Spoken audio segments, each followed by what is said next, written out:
नमस्कार दोस्तों, आज हम बात करेंगे सेल का जो इलेक्ट्रोड विभव होता है उसके और जो साम्य स्थिरांक होता है उसमें क्या संबंध होता है। उसके बाद हम बात करेंगे मुक्त ऊर्जा में और सेल के विभव में क्या संबंध है। सबसे पहले हमने बात करी साम्य स्थिरांक की। कल हमने सेल का विभव पढ़ा था। जैसे मान लीजिए हमने कल एक समीकरण ली थी, small A capital A plus small B capital B equal to C small D capital D. इस समीकरण में हमने ऐसा माना था कि n इलेक्ट्रॉन इसमें ग्रहण किए जाते हैं या त्याग किए जाते हैं। तो ये मान रखा है हमने, माना इस क्रिया में, इस सेल क्रिया में n इलेक्ट्रॉन का स्थानांतरण होता है।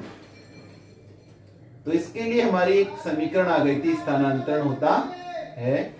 और इसके लिए हमारी एक समीकरण आ गई थी जो कल हमने सेल विभव के लिए पढ़ी थी, ई सेल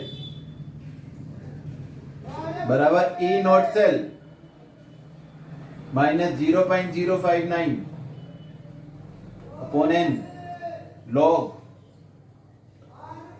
सी की पावर सी, डी की पावर डी और ए की पावर ए और बी की पावर बी।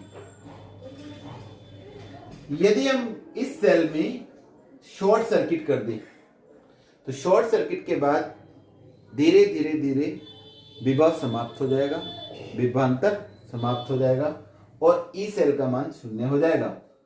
यदि शॉर्ट सर्किट कर दें तो साम्य स्थापित हो जाएगा। क्या स्थापित हो जाएगा? साम्य। अर्थात थोड़ी देर में जो सांद्रताएं हैं ए, बी और सी और डी की, ये निश्चित हो जाएंगी, स्थिर हो जाएंगी और ई सेल का मान 0 हो जाएगा। तो शॉर्ट सर्किट कर दें तो सामान्य देखिए इस प्रकार से साम्य स्थापित हो जाएगा। ये उत्क्रमण चिन्ह, साम्य को आपने कक्षा 11 में पढ़ लिया है। साम्य को उत्क्रमणीय चिन्ह से ही प्रदर्शित करते हैं। तो ये साम्य स्थापित हो गया। तो ये साम्य केवल उत्क्रमणीय अभिक्रियाओं में ही स्थापित होता है। तो ये साम्य स्थापित हो गया। तो अगर हम इसमें केसी लिखें तो केसी बराबर active mass of C power C, active mass of D power D, माने सी की सांद्रता पावर सी, डी की सांद्रता पावर डी और ए की सांद्रता पावर ए और बी की सांद्रता पावर बी। तो इस मान को अगर हम केसी को यहां रख दें और ई सेल रख लें 0, तो ई सेल बराबर हो गया E naught cell minus 0.0591 upon n log Kc. और ई नॉट सेल में हमने ई सेल रख दिया है 0, चूंकि ई सेल बराबर 0 साम्य में, तो ई नॉट सेल बराबर हो जाएगा 0.059 अपॉन एन लॉग केसी। ठीक है, ये हो जाएगा हमारा।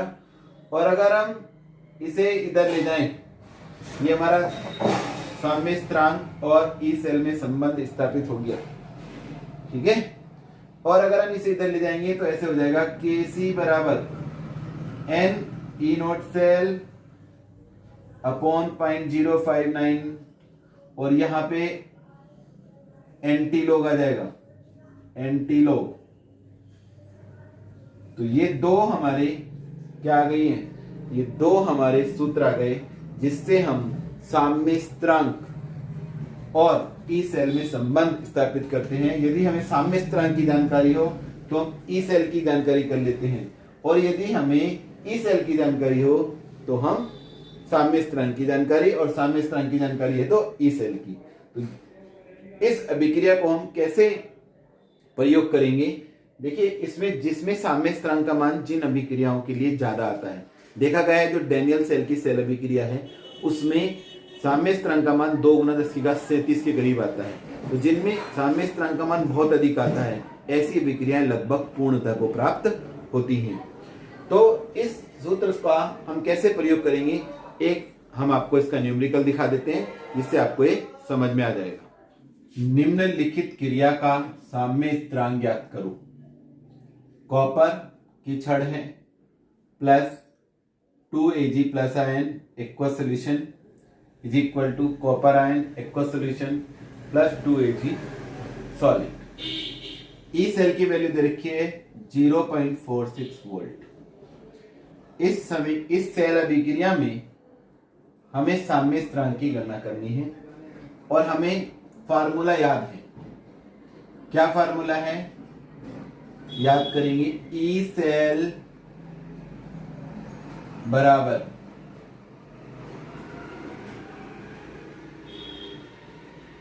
(0.059 अपॉन n log Kc। ये हमारा फार्मूला है। अब हमें क्या पता है, दिया है E naught cell 0.46 volt, n ग्रहण किए गए इलेक्ट्रॉनों की संख्या 2 है और 2 ही त्याग किए गई है, तो n बराबर 2।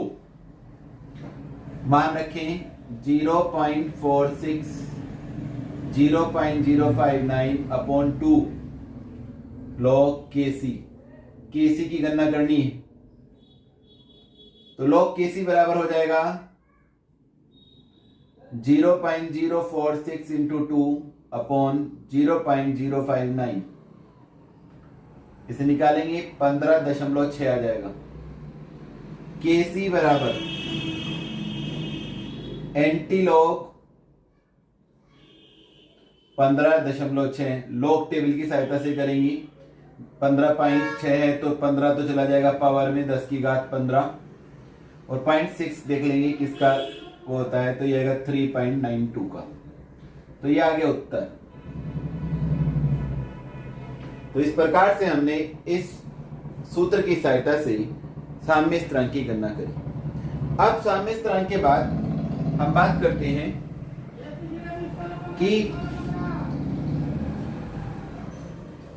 जो सेल होती हैं, जैसे विद्युत रासायनिक सेल में हम बात करें डेनियल सेल की, वोल्टेज सेल की, तो ये जो सेल हैं, इन सेल में जो रासायनिक ऊर्जा है वो विद्युत ऊर्जा में बदलती है।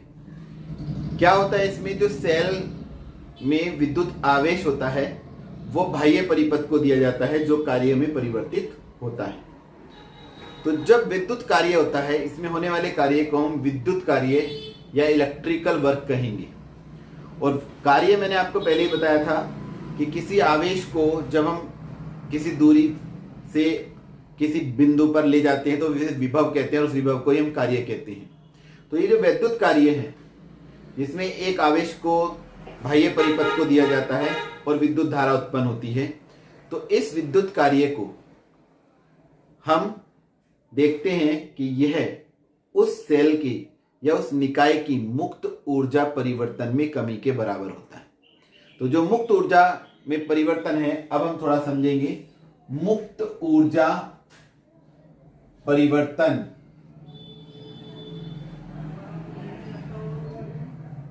तथा ई नोट सेल में संबंध। तो जैसा कि मैंने आपको बताया कि जो इलेक्ट्रिकल कार्य होता है वो मुक्त ऊर्जा के डेल्टा जी से मुक्त ऊर्जा को प्रदर्शित करते हैं। Delta G equal to W electrical, माने विद्युत कार्य के बराबर मुक्त ऊर्जा में कमी बराबर होती है किया गया अधिकतम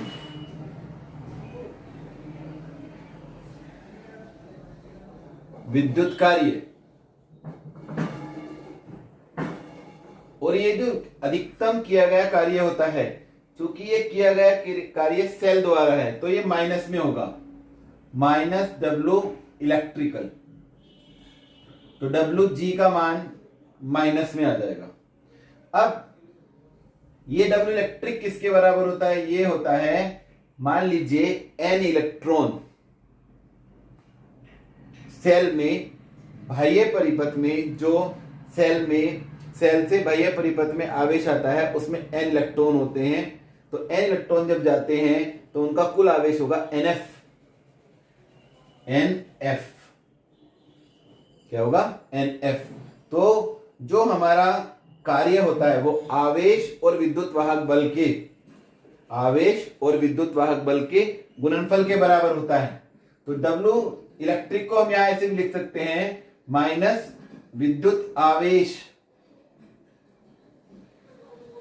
गुना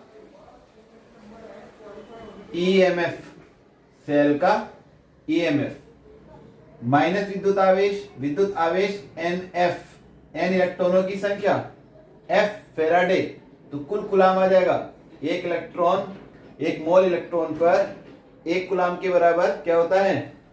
आवेश होता है। तो इसलिए NF कर लिया तो कुल आवेश आ जाएगा इंटू E नॉट सेल। तो ये हमारे पास एक रिलेशन आ जाती है। और ये मुक्त ऊर्जा परिवर्तन का मान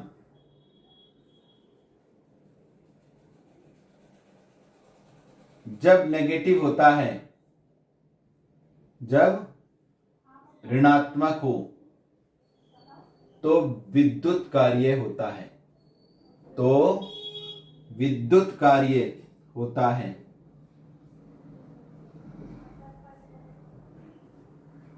और जब इसका मान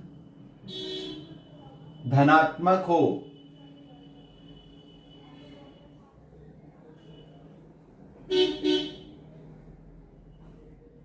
तो विद्युत कार्य नहीं होता।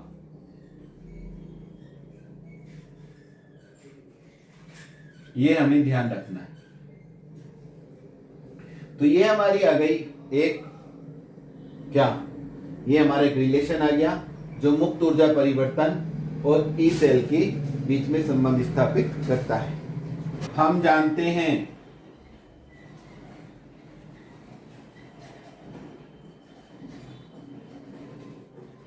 ई सेल बराबर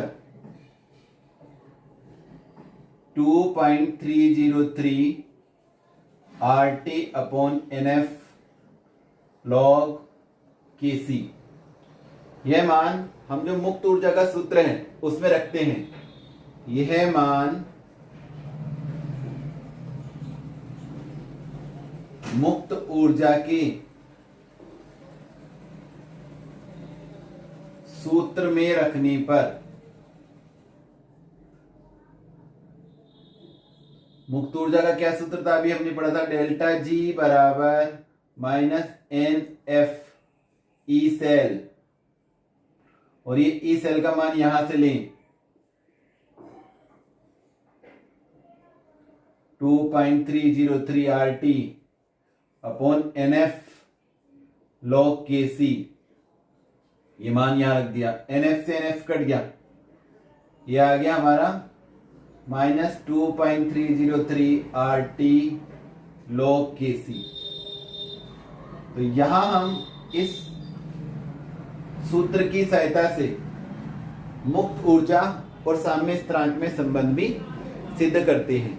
ठीक है, तो इन सूत्रों की सहायता से हम ये पता कर सकते हैं कि अभिक्रिया संभव है या नहीं। ध्यान रखेंगे जब डेल्टा जी का मान ऋणात्मक होगा, यदि डेल्टा जी नेगेटिव तो अभिक्रिया संभव होगी, कार्य होगा अभिक्रिया संभव। और यदि ये पॉजिटिव है तो अभिक्रिया असंभव।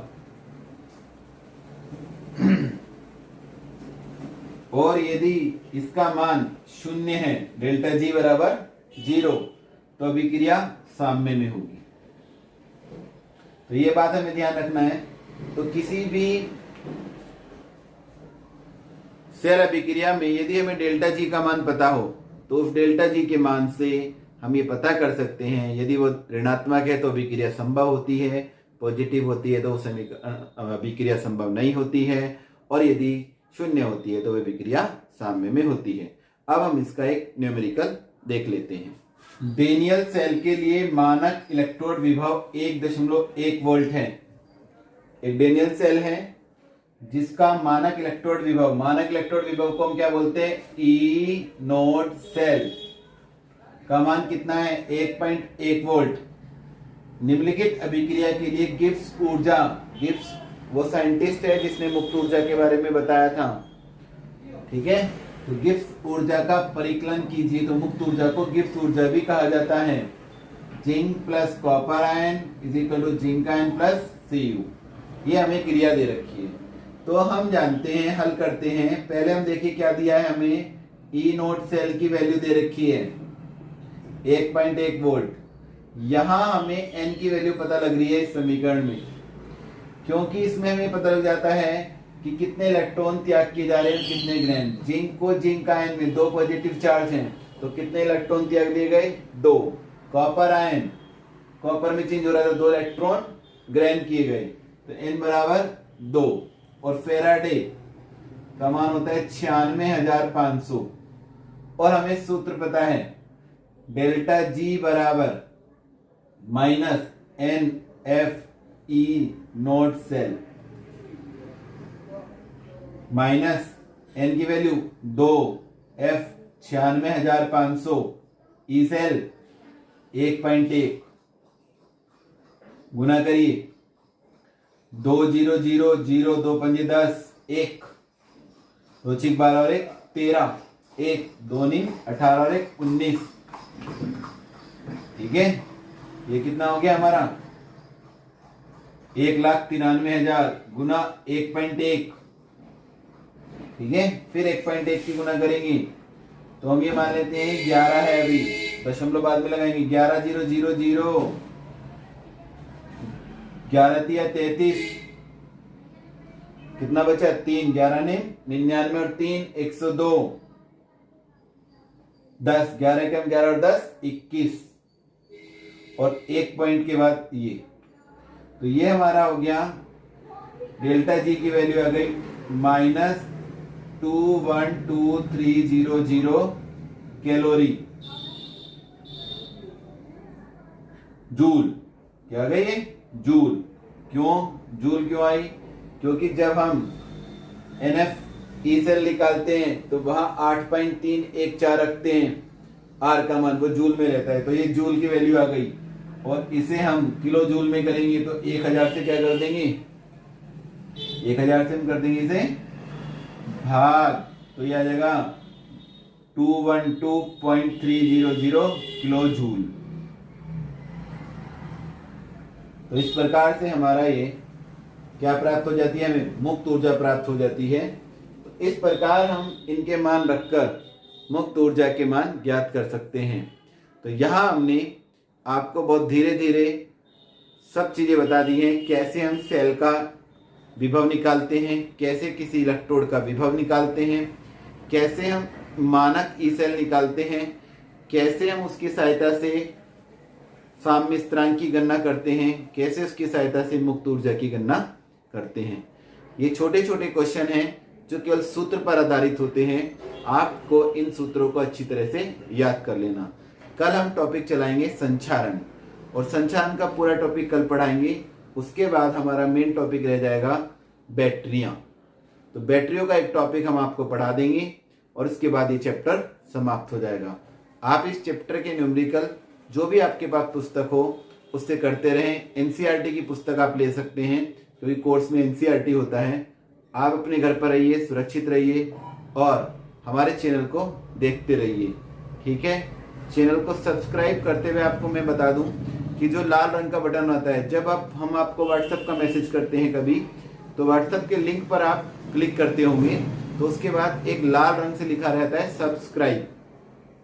आपको जो क्लिक करना है वो सीधा हमारे व्हाट्सएप के जो नीले रंग की लाइन आती है उस पर करना है, जिससे आप सीधा यूट्यूब पर पहुंचे और वहां लाल रंग का सब्सक्राइब लिखा होगा उस पर आप क्लिक कर दें। तो वो लाल रंग का सब्सक्राइब फिर आपका दूसरे कलर में चेंज हो जाएगा, काले कलर में, जिससे पता लग जाता है कि आपने चैनल सब्सक्राइब कर लिया है। जैसे ही आप लाल रंग का बटन दबाएंगे तुरंत एक घंटी बन के आ जाएगी। उस घंटी को भी आपको एक बार प्रेस कर देना है। उससे आपको क्या फायदा होगा कि जब भी हम कोई नई वीडियो डालेंगे तो तुरंत आपको मैसेज आएगा कि यह नई वीडियो डाली गई है, तो आप उस वीडियो को देखकर अपनी पढ़ाई को आगे बढ़ा सकते हैं। Thank you.